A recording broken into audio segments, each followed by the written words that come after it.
दही ब्रांडेड किंतु date पलैलानी date पलैलानी माने डेट लिभि गलानी तेणु एमाने मिनिमम या 5 दिन आगु प्रोक्योर कर स्टॉक आउट रखिंट एथेरे माने जो पापड़ी चाट करके लोक मानक दे देबे बोली बस हाय सांगମାନେ हम सेगुडा सब आज सीज ବର୍ତ୍ତମାନ ବାଲିଯାତ୍ରାରେ ଯୋଉ ଫୁଡ୍ ଡିପାର୍ଟମେଣ୍ଟ ଯାଇକି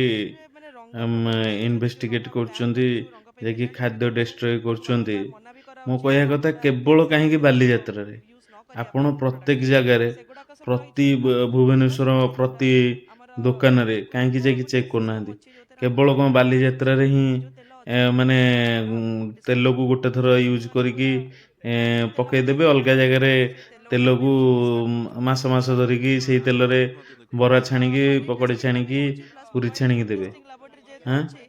ତେଣୁ ମାନେ କରି ସବୁ ଟେଷ୍ଟିଂ ଶସ୍ତା ଲାବୋରେଟୋରୀ ଯାଇକି ସୁବିଧା ସବୁ ଟେଷ୍ଟ ପାଇଛନ୍ତି, କରାଯାଉଛି ମାନେ ବାଲିଯାତ୍ରାରେ ଯାଇକି ଦେଖନ୍ତୁ ଏଇ ଯୋଉ ଦହି ଗୁଡିକ ବାସି ଡେଷ୍ଟ୍ରୟ ଦହି କରିବେ। ଗୁଡିକ ରହିଥିଲା ଏଇ ଦେଖନ୍ତୁ କି ଫୁଡ୍ ଆପଣଙ୍କର ଚେକ୍ ଅଫିସର କରିବାର ମାନେ ଏଠି ଅଛି, ତାକୁ ଚେକ୍ କରୁଛନ୍ତି ଭୁବନେଶ୍ୱରରେ ଚେକ୍ ବର୍ତ୍ତମାନ କରନ୍ତୁ, ସ୍ମେଲ ହଉଛି କଟକରେ ଚେକ୍ ହଁ କରନ୍ତୁ, ପୁରୀରେ ଚେକ୍ ମ୍ୟାଡାମ କରନ୍ତୁ, ଏଗୁଡିକ ଯଦି ଆପଣଙ୍କର ଇଚ୍ଛା ଅଲ୍ ଓଡ଼ିଶାରେ ଯୋଉଠି ପାରୁଛନ୍ତି ସେଇଠି ଚେକ୍ କରନ୍ତୁ। ବାଲିଯାତ୍ରାରେ ଆପଣ କାହିଁକି କାରଣ ସବୁ ସ୍ପେଶାଲ ସେଇ ଜାଗାରେ ଚେକ୍ କରୁଛନ୍ତି ପ୍ଲାଷ୍ଟିକ କାହିଁକି? ରହିଲା ମାନେ ହିଁ ୟା କାଇଁ ଦେହରେ ଅଲଗା ଜାଗାରେ କାହିଁ ଚେକ୍ ସବୁ କରୁନାହାନ୍ତି? ଇସ୍ୟୁଜ ବାହାରିବ ବହୁତ କାହିଁକି ନା ଇସ୍ୟୁଜ ଅଲଗା ବାହାରିବ ଜାଗାରେ ତେଣୁ ଗଲେ କରି ଆମେ ଆପଣଙ୍କୁ ଡେ ଟୁ ଡେ ନିର୍ଦ୍ଧୁମ